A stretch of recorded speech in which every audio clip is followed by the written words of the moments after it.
Selamat datang di channel saya.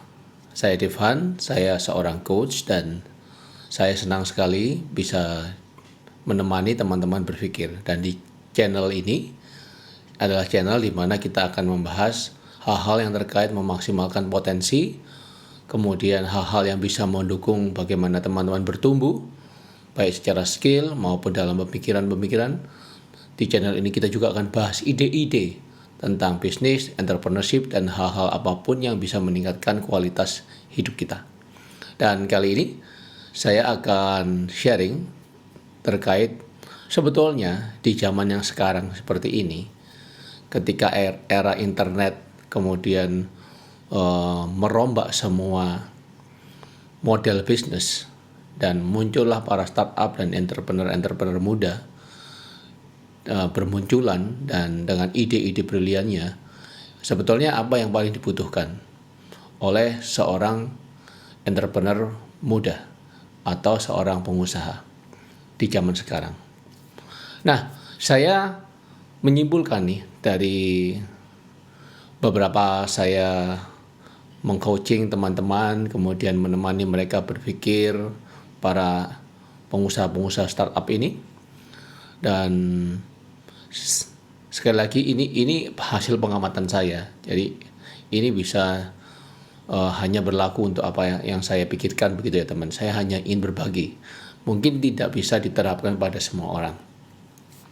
Saya menyimpulkan adanya sebuah kebutuhan atau cara bagaimana entrepreneur muda ini sebetulnya paling butuh untuk bisa berpikir dengan jernih. Karena sebetulnya kalau kita berbicara tentang ilmu ataupun sekolah-sekolah bisnis, itu sudah sangat marak gitu ya. Sudah dipenuhi kemudahannya untuk bisa diakses saat ini.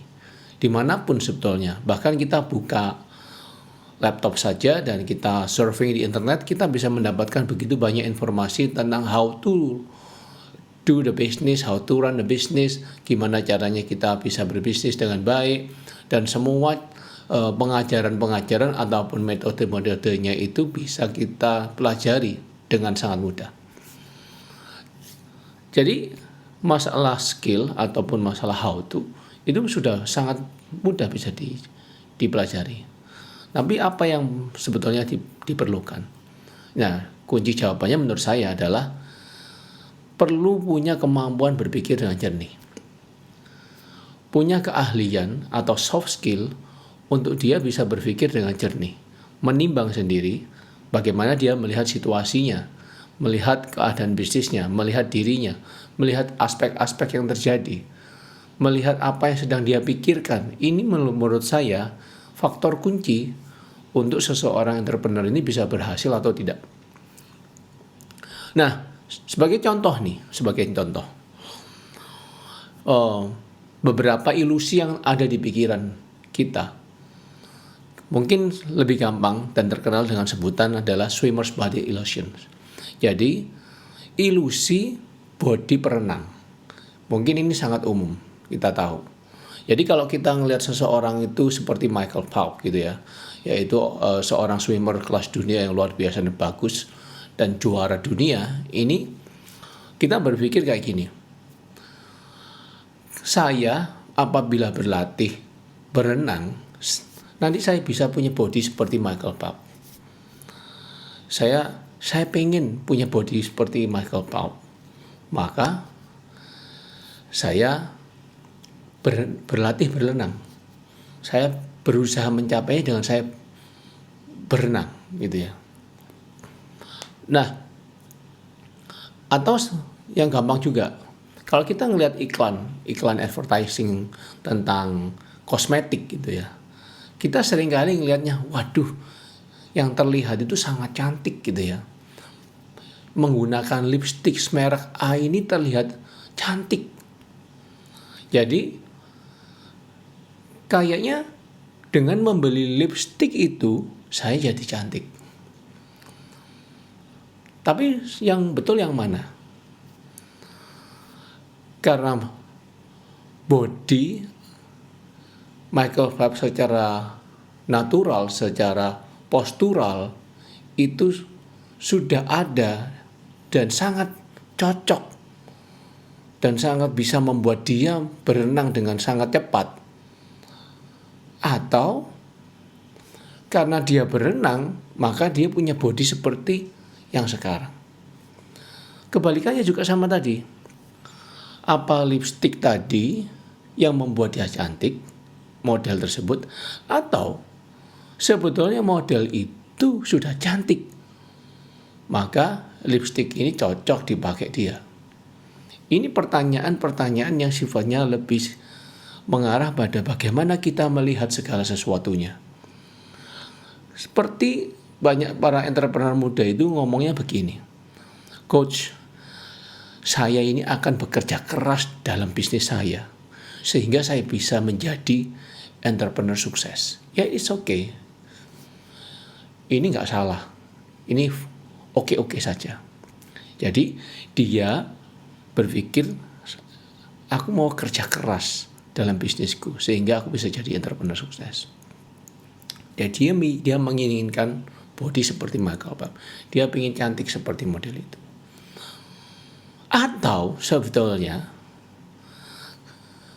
karena saya mempunyai kualitas diri seorang entrepreneur yang sukses itu, maka saya ini bisa bekerja dengan keras dalam bisnis saya. Mana yang terlebih dahulu sebetulnya?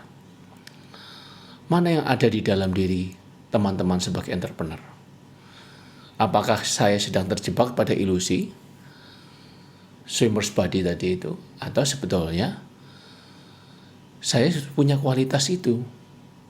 Ini pertanyaan yang perlu kita pikirkan, karena jawabannya itu akan sangat berbeda. Ketika katakanlah kita pengen deh jadi kayak Michael Phelps, tapi secara postur kita nggak memungkinkan, kita nggak punya kualitas itu, apakah kita bisa jadi seperti Michael Phelps? Sama.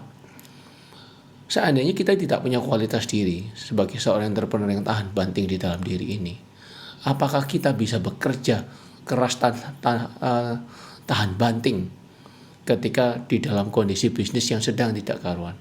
Ini pertanyaan-pertanyaan yang perlu kita jawab untuk berpikir sejajar nih. Ini satu nih, masih satu.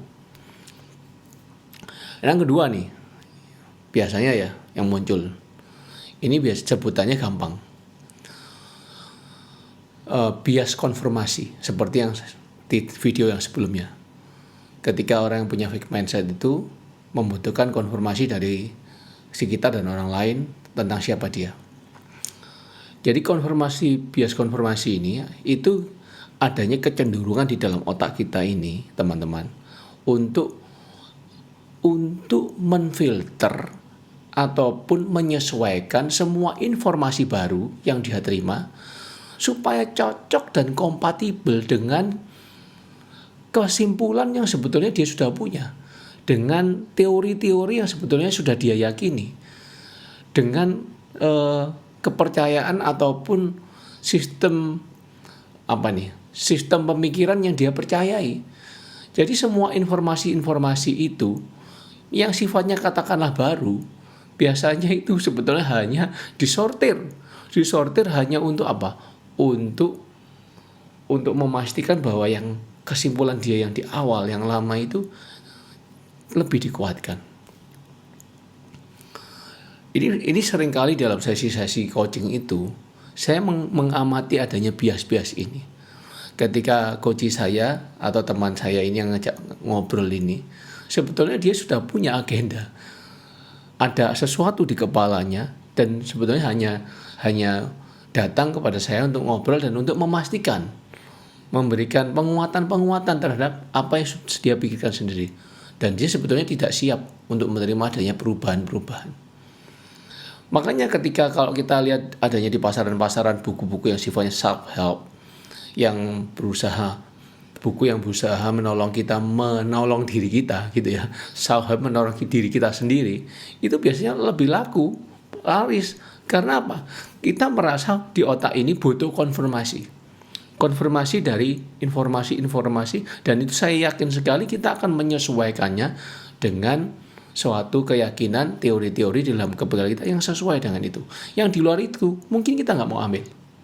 termasuk ketika kita juga membaca ataupun membeli buku-buku yang sifatnya yang paling realistis apa, cara cepat kaya, kemudian cara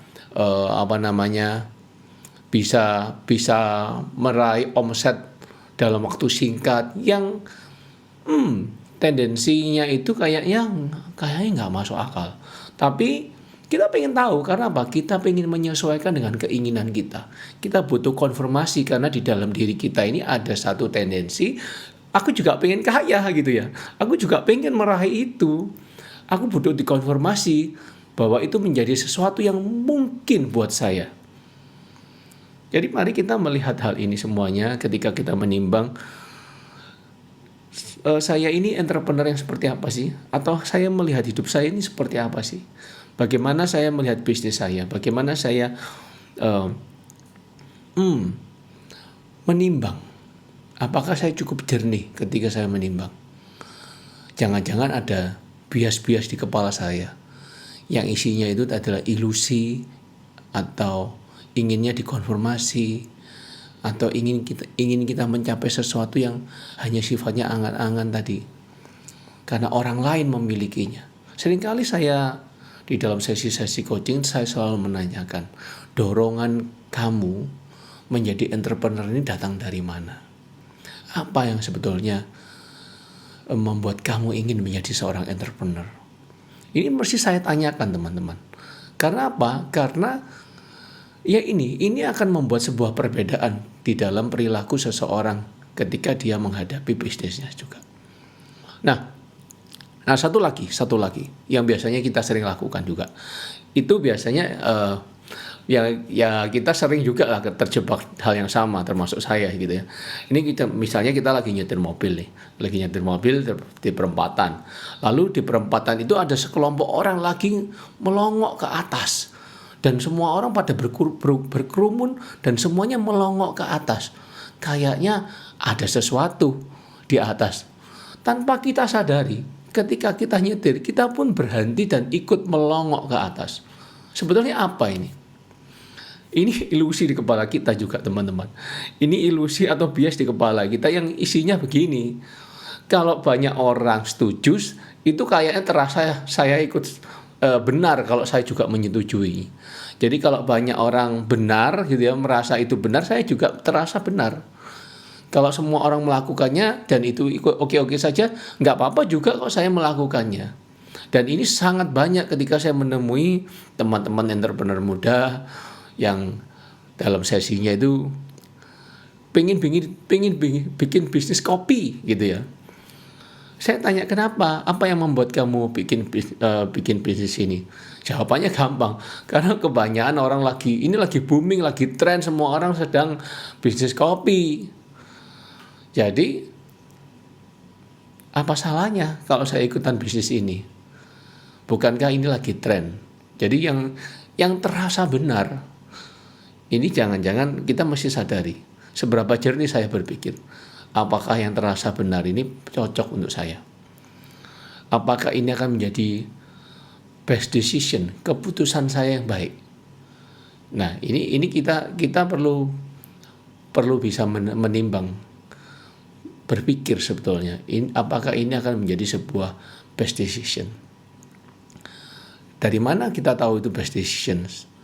Dari pertimbangan-pertimbangan yang sebetulnya kita sadari. Apakah saya sedang bias, sedang mengadopsi confirmation bias atau bias konfirmasi tadi, saya sedang ingin mengkonfirmasi ada sesuatu agenda di kepala saya yang ingin dikonfirmasikan terus menerus. Dan apa itu yang ada di dalam yang sebetulnya saya ingin konfirmasikan. Seandainya ini diganti, sebetulnya gantinya seperti apa? Apakah saya siap menggantinya? Ini perlu ditanyakan. Lalu juga apakah saya terjebak pada ilusi body perenang tadi atau ilusi model lipstick tadi yang saya ingin menjadi seseorang yang sebetulnya bukan saya. Saya ingin mencapai itu yang sebetulnya saya tidak punya kualitasnya. Atau saya juga sedang ikut-ikut tren segitu banyak orang. Saya sedang mengiyakan perasaan benar saya. Sebetulnya cara saya berpikir ini terasa benar ketika banyak orang juga melakukannya. Nah, hal-hal seperti ini yang saya katakan sebagai sebuah kemampuan yang unik yang perlu dimiliki oleh entrepreneur zaman sekarang. Entrepreneur muda ini perlu kemampuan untuk bisa menimbang, berpikir dengan jernih. Ini masih 3 teman-teman.